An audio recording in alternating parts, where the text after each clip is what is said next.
Hey everybody, just some guy here checking in after the election. Now remember, I am just some guy. I have no expertise in the following topics. So, we have a liberal minority government for the foreseeable future. However you feel about the election results, at least we can agree that now that the election is finished, we can actually start getting to work.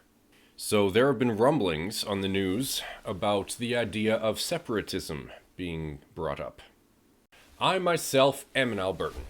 I expected us to go blue, but I didn't expect us to go that blue. So there have been inquiries about separation. There have been questions about requirements, procedure, policies, paths to, etc. So now that the federal dust has settled, the future of the province is on a lot of people's minds. It's been a minor topic in the past. We do have provincial separatist parties. We have the Wild Rose Independence Party of Alberta, the Republican Party of Alberta, and the Independence Party of Alberta. The support for separation is growing. When we live in times of turmoil from external forces that we can't control, we tend to contract into ourselves, to withdraw to a safer position. And there's nothing wrong with that.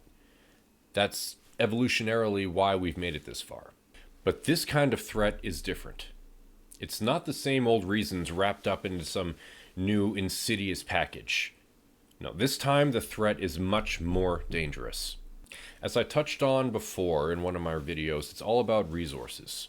It's about maintaining the belief that whatever the guy with the biggest stick wants, he gets, by right, because he's inherently superior.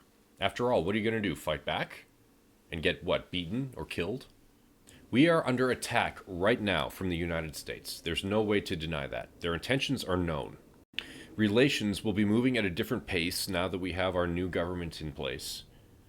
But we don't have any idea of what the future actually holds.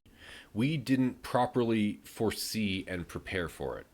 So we now have a situation where we have a loss of control and an unknown result. We can't prepare for everything, so we do what we can and we hope for the best. The only way to defeat a bully is to stand together. Of course, the bully is more intimidating, but he's also just one. Real strength comes from cooperation, trust, a moral code, and love for each other. The reality here is that this is an all-in situation. We need all of Canada together and cooperating and on the same side to face the threat down south. Now, Alberta certainly has a smaller financial stick, and it certainly makes an impact. Without it, the rest of the country would be severely weakened, and then Alberta would stand alone. So the image then of the US-Canada border would look like a broken phalanx with an Alberta-shaped chunk missing.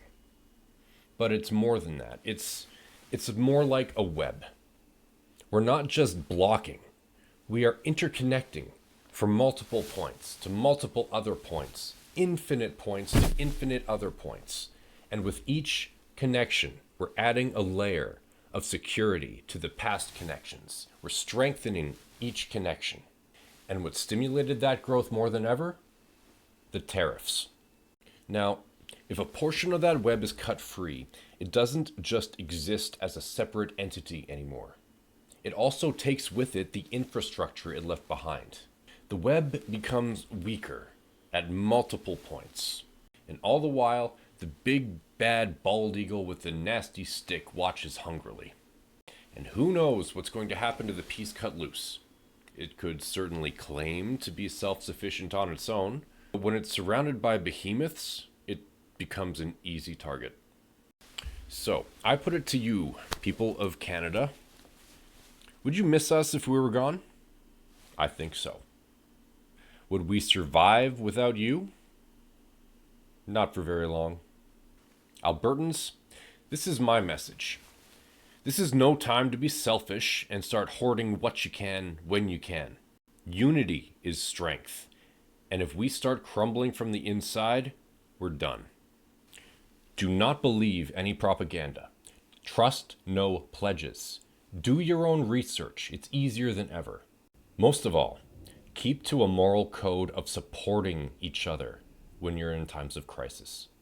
Bailing on your neighbors is the act of a selfish coward, and I will never be that kind of Albertan. Elbows up in unity, Canada.